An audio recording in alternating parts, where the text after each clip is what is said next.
Ryan Hawthorne's render entitled Orbit gives us lessons on everything from science fiction to scale, rhythm, energy, and so much more. We're going to explore a bit of those today. Of course, whenever you first look at this work, your eyes can be drawn towards that massive sphere in center space. It is impossible to miss and is a very grand introduction to this complex canvas. Of course, our view is quite strange, right? We appear to be hovering over the work, almost looking down upon that, but despite this, we stand aligned perfectly with the center of the work at hand. With that in mind, we also see a near symmetrical composition. Of course, that is split across that vertical center axis. There's a little bit of deviation when it comes to, say, that figure standing on the right side or some of the reflections, but all in all, this work is pretty symmetrical. Due to that, of course, any sense of symmetry is going to give you a sense of balance, a sense of order, and a sense of harmony. I think we're certainly feeling that here.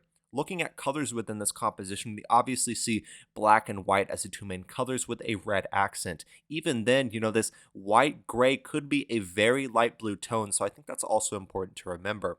Red already is a very high attention color, so any presence of red, much less the most rare color in the composition, is obviously going to draw your eye, of course, due to that phenomenon. We also got to talk about form here, right? Of course, spheres are the main forms used within the work at hand. Even this massive setting appears to be a sphere in and of itself. But regardless, look at the form, right? Spheres of various sizes as they get closest to us. This gives a sense of visual rhythm as your eye is going to be darting from one sphere to the next and back again before ultimately resting upon the massive sphere set in center space. We also got to talk about the sense of energy within the composition, right? You look at this from texture to vibrance, even form as well. These all remind, say, of crystals, if you will. And due to that, especially due to that saturation of light and color, we feel this visual energy that's pretty impossible to miss. With this in mind, I got to ask you guys, what do y'all see when you view this composition, or how do you feel when you're first looking at this work? Obviously, our setting is pretty complex and it's hard to say exactly where we are or what is happening. Regardless, like I said, it does appear to be within this massive dome of some kind or another. Of course, to create something like this would not only take a high technological advancement, but it would also take quite a bit of coordination, quite a bit of resources, time, and attention. And obviously, an achievement such as this would be a true testament to the status of the society or culture that really created it. Of course, we also see a grand sense of scale within this work, right? Look at that lone subject. It's hard to say why he's here or what he's doing, but regardless, it is a perfect reference to the size and sheer scale of the scene at hand. I think we certainly feel that here. Of course, this kind of dwarfs us and also points to the status of what we may be witnessing. And the title of this work as Orbit no doubt points to what we're looking at here, right? Inherent with the idea of a sphere is the phenomenon of an orbit, especially in the world of space and the cosmos. So, of course, that is just inherent to what we're looking at in the work at hand. But like I said, it's hard to say why this lone subject is here or what he may be doing, whether this is a grand discovery, whether this subject knows exactly what this is, whether this subject is in a dream or a surreal space of some kind, it's hard to say for sure. But regardless, this feels like a very complex discovery, and we're just blessed to be able to study it today.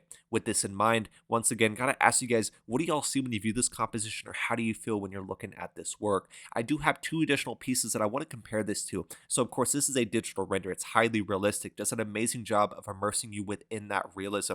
But aside from that, this is part of the Ventures science fiction series, and this is by Ryan Hawthorne, of course. Two additional works that I have already studied, and even one from way back that I'm not going to bring in. When I first looked at this series, of course, here's the three pieces. We have Orbit today, we have Ours, and we have Atlas. All three works here, you do see this complex composition. In all three works, there is at least one subject. Of course, in the kind of diamond work entitled Ours, there are two subjects who appear to be a couple of some kind or another. But regardless, you see in all three instances, it's a very complex composition, reminds of a hologram or a holograph of some kind or another. Of course, extremely complex, it reminds of science fiction. The original artist created the Venture series inspired by everything from 2001 A Space Odyssey to Star Wars, Blade Runner, and beyond. So obviously some really important works that are influenced this final series here. But of course, all three works, like I said, are pretty realistic. This is due to the medium known as a digital render. The program used here is going to be Cinema 4D. I know everyone from Stuzor to Beeple, Gabriel Salonga, and yes, Ryan Hawthorne as well. They're all using Cinema 4D to create their work. So if you want to get involved in the world of 3D art, Cinema 4D is a very professional program to begin with. Obviously, it's not open source like Blender, but it is a professional program and professionals use it for a reason. That's always important to remember. But regardless, really hope you'll enjoy today. That's really all I have. Really hope you'll enjoy this composition. We talked about a sense of symmetry, a sense of energy, texture, color. We talked about, say, the sheer scale of this work and the status it represents. We talked about the complex nature of science fiction. Of course, a very broad genre, no doubt. We even explored, why this subject may be here, whether this is a dream, a surreal space. It's hard to say for sure. But regardless, really hope y'all enjoyed. And if y'all did, go check out the original artist Ryan Hawthorne, really a talented artist, of course, creating in the medium known as a digital render. But I do call this artist a multidisciplinary artist. And the reason for that is because the artist also creates some AI generative works as well. So technically, this artist is proficient in multiple different mediums, thus making him a multidisciplinary or multimedia artist. Once again, really hope y'all enjoyed. If y'all did, go check out the original artist. My name is Apollo. This was Apollo Art Analysis, and I'll see y'all on the next episode.